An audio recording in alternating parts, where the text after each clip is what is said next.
نے میرے ملک سے جاتے ہو باہر کے ملکوں میں اور جانا چاہتے ہو اور دوڑ لگی ہوئی ہے، ایک بات تو پہلے یاد رکھو کہ آج سے 1400 سال پہلے تمہارے نبی نے ایک کہا تھا کہ ہجرت صرف 3 حالتوں میں ہی کرو. تمہاری جانوں کو خطرہ ہے، تمہاری مجبوری ہو گئی ہے، تم وہاں نہیں رہ سکتے تمہارے دین کی وجہ سے، تو پھر چلے جانا وہاں سے، اگر یہ حد ہو جائے جیسے انہوں نے بھی مکہ سے مدینہ گئے. نمبر 2، اگر تم کوئی علم حاصل کرنے جانا چاہتے ہو جو تمہارے علاقے میں نہیں ہے اور تم نے یہ ارادہ کر کے جانا ہے کہ وہ علم نافع علم جس سے کوئی انسانیت کا بھلا ہوگا اور تمہارا روزگار بھی چلے گا، تم وہ علم لے کے سیکھ کر آخر میں واپس اپنے ملک آ کے اپنے علاقے کی خدمت کرو گے تاکہ پھر کسی اور کو نہ جانا پڑے. وہ علم یہاں لے آؤ گے، وہ سکل، وہ نالج. اور تیسری چیز، اگر تم جہاد پہ جاؤ اللہ کے دین کی خاطر، جب تم نکلو وہاں اگر فتح حاصل ہو تو وہ وہیں پہ شادی کرنی تھی، یہ والی فیملی پیچھے ہے. اور وہاں کی عورت اگر اپنی مرضی سے مسلمان ہوگی اور اسلام سیکھے گی بائی چوائس، تو پھر وہ وہاں کی اولاد جو ہوگی اس کو خود ٹرین بھی کر لے گی. اور اسلام پھیلا بھی ایسے ہی ہے. یہ 3 ہی حالتیں تھیں. یہ جو اکنامک مائگریشنز ہیں نا، اس کے نتیجے یہ ہیں، میں سارا دن سنتا ہوں، روتی ہیں مائیں، باپ روتے ہیں، سارا کچھ کسی بھی کنٹری کے. ڈاکٹر صاحب یہ ہو گیا، یہ صاحب بھی جس ملک میں ہے، میں ڈیلیبریٹلی نام نہیں لے رہا، سورج وہاں سے نکلتا ہے، لیکن پہلی نسل تو جا کے وہاں پہ معاشی سٹیبلٹی کے لیے جدوجہد کر رہی ہوتی ہے، تو بچے بیچارے جو ہیں ان کے لیے ٹائم نہیں ہوتا. اور بچے ایک باہر جاتے ہیں تو کوئی اور کلچر ہوتا ہے، گھر میں کوئی اور ہوتا ہے، اور اس چکر میں وہ کنفیوز ہو جاتے ہیں. میجورٹی کا مذہب یا کلچرل ویلیوز کچھ اور ہوتے ہیں. اور تیسری نسل تو سرے سے فارغ ہوتی ہے، اور وہ سب کو پتہ ہے کہ کوئی حال نہیں ہوتا.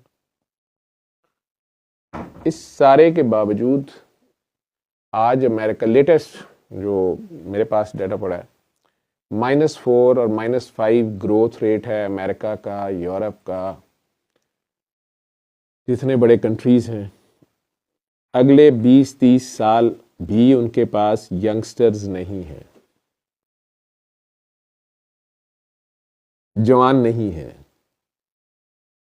اور آپ کے ملکوں میں یہ سارا فساد، یہ اکنامک انسٹیبلٹی، پولیٹیکل انسٹیبلٹی کرنے کا مقصد یہ ہے کہ آپ کے پاس سب سے زیادہ نوجوان ہیں.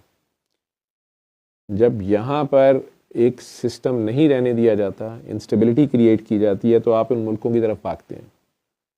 سروائیول آف دا فٹسٹ، جنگل کے لاء کی طرح. وہ آپ میں سے جو اسکلڈ ورکر ہوتے ہیں، جو انہیں چاہیے ہیں، وہ خود چوز کرتے ہیں، کسی کو ویزا دیتے ہیں، کسی کو نہیں دیتے ہیں، اپنے بھاؤ تاؤ کے اوپر وہ رکھتے ہیں. اور آپ بڑے خوش ہوتے ہیں، ہمیں ویزا مل گیا، ہمیں جاب مل گئی، ہمیں اتنے ڈالرز، ہمیں اتنے پاؤنڈز مل رہے ہیں.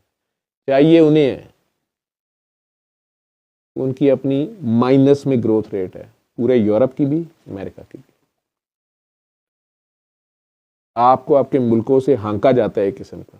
پہلے افریقہ سے جا کے وہ کالے پکڑ لاتے تھے، انہیں طاقتور قسم کے ورکر چاہیے ہوتے تھے فیکٹریز میں، اور انہیں وہ غلامی کی طرح. یہ اب اکنامک غلامی ہے.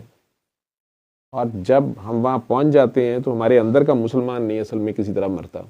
وہ سرکار کی محبت، وہ پیاروں کی محبت. آپ وہاں جا کے بھی میلاد اور تعزیہ یا کوئی بھی جلوس محرم کا، وہ سارا جو کچھ بھی کرتے ہیں، تو آپ کی وہ والی نسل ایک دوسرے سے پوچھتی ہے یہ کیا ہے. اور پھر ان میں سے کیوریس مائنڈ جو ہیں، وہ ایجوکیشن حاصل کرنے کے چکر میں یا خود سے تحقیق کرتے ہیں، ڈھونڈتے ہیں. جو حق کے متلاشی ہوتے ہیں ان تک حق پہنچتا ضرور ہے.